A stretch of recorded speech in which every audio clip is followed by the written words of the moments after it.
صبر اور معقولیت. تحریر ابو یحییٰ. آواز خالد سید. پچھلے دنوں ایک دانشور نے پاکستانی قوم کا مرثیہ پڑھتے ہوئے لکھا کہ ہم کچھ چیزیں سیکھنے کے لیے بنے ہی نہیں ہیں. ان میں سے ایک صبر ہے اور دوسری معقولیت. ہمارے نزدیک یہ خرابی ہماری قوم سے زیادہ ان لوگوں کی کمزوری ہے جو قوم کی تربیت کے مقام پر فائز رہے ہیں.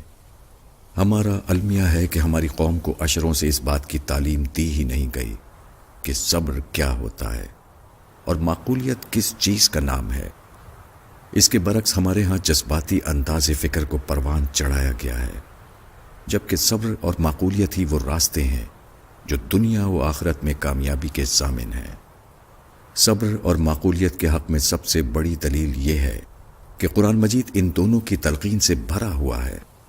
یہ دونوں اعلیٰ ترین انسانی رویے ہیں جو کسی جانور میں نہیں پائے جا سکتے.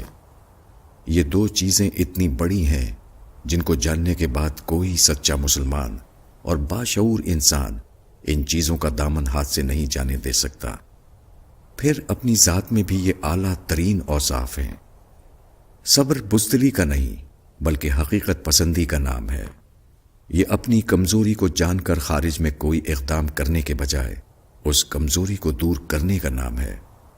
یہ نامزاد حالات میں بھی اعلیٰ اصولوں پر قائم رہنے کا نام ہے. اسی طرح معقولیت علم و فہم کے بطن سے پھوٹتی ہے. یہ جلد بازی، سطحیت اور جذباتیت کے دلدل میں کودنے کے بجائے حکمت، بصیرت، دانائی اور سمجھ بوجھ کے ساتھ اقدام کرنے کا درس دیتی ہے. یہ جذبات کی رو میں بہہ کر رائے قائم کرنے کے بجائے تفکر اور تدبر کی دعوت دیتی ہے.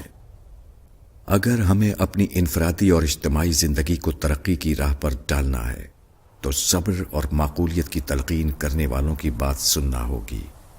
اس کے سوا ہر دوسرا راستہ تباہی کی طرف جاتا ہے.